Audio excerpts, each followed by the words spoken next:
શ્રી કૃષ્ણ. હું જલધારા પંડ્યા. મિત્રો, યોગ કાર્યક્રમમાં આજે વાત કરીશું ચંદ્ર વિશે. સમગ્ર જીવસૃષ્ટિમાં પંચમહાભૂતોમાં જો જળ તત્વ સાથે સંબંધ હોય તો તે ચંદ્રનો છે. ચંદ્ર એ હઠયોગ, જે ચંદ્રનાડી દ્વારા હઠયોગની સિદ્ધિ સાધના દ્વારા આપણે મેળવીએ છીએ. ચંદ્રનો વિશેષ સંબંધ સમુદ્રમાં ભરતી અને ઓટ સાથે પણ છે, અને માનવીના મન ઉપર સૌથી વધારે પ્રભાવ ચંદ્રનો રહેલો છે. એટલે તો ચંદ્રને મનનું કારક કહ્યું છે. વૃશ્ચિક લગ્ન અને મીન લગ્નમાં ચંદ્ર યોગકારક કહ્યું છે.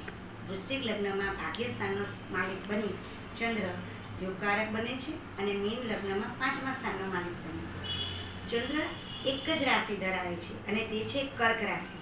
પણ વૃશ્ચિક રાશિમાં ચંદ્ર ભાગ્યસ્થાનનો માલિકની સાથે તે મારક પણ બને છે. એટલે ચંદ્રનું બળ ઘટી જાય છે, અને યોગકારકનું ફળ તેને અલ્પ મળે છે. ચંદ્ર જન્મકુંડળીમાં 6, 8, 12 સિવાય દરેક સ્થાનમાં શુભ ફળ આપે છે. ચંદ્ર ચંચળ, આનંદી, લાગણીશીલ, ભાવો જેવા ઉદ્યમી જેવા ગુણો સરળ યોગકારક ચંદ્ર ધરાવતા વ્યક્તિઓમાં જોવા મળે છે. સ્વભાવે આનંદી, શાંત તેમજ તેવા વ્યક્તિઓમાં ખાસ જોવા મળે તો તેઓ મીઠી વાણી ખૂબ સારી ધરાવે છે. પછી ઠંડા પીણાના ખૂબ શોખીન હોય છે. મુસાફરી કરવાના શોખીન હોય છે. સ્વચ્છ વસ્ત્રો પહેરવાના શોખીન હોય છે. ચંદ્રને લગતો વ્યવસાય કરનારા હોય જે યોગકારક ચંદ્ર, તો ખાસ તો તેને જળ સાથેના સંબંધો ધરાવતા વેપારમાં લાભ થાય છે. આયાત નિકાસને લગતા વ્યવસાયથી લાભ થાય છે. સ્ત્રી રોગ નિષ્ણાત, નર્સ તેમજ સફેદ કાપડ, સફેદ વસ્તુને લગતા વેપારથી, ચાંદીને લગતા વેપારથી ચંદ્રનો જે યોગકારક અને શુભ ફળ આપનાર હોય તો ખૂબ જ સારું ફળ આપે છે. ચંદ્રના મિત્ર જોઈએ તો સૂર્ય, બુધ, ગુરુ તેના મિત્ર છે, જ્યારે શનિ, રાહુ, શુક્ર તેના શત્રુ છે.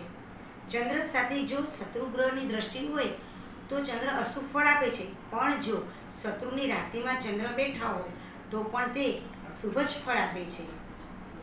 ચંદ્રનું અશુભ ફળની વાત કરીએ તો અશુભ ફળ હોય એટલે કે યોગકારક ચંદ્ર સાથે જો ચંદ્રનું બળ, તમને મેં કહ્યું પહેલાં તેમ, અલ્પ હોય તો જાતકનું શરીર એટલે કે આરોગ્ય નબળું બતાવે છે. માનસિક રીતે તણાવ કે ડિપ્રેશનમાં વ્યક્તિ રહેતું હોય છે. ખાસ કરીને જળઘાતથી મૃત્યુ કે જળને લગતા, પાણીને લગતા રોગથી બીમારી આવે છે. અને હા, કોઈ જીવલેણ બીમારી તો ચંદ્રને આભારી જ હોય છે.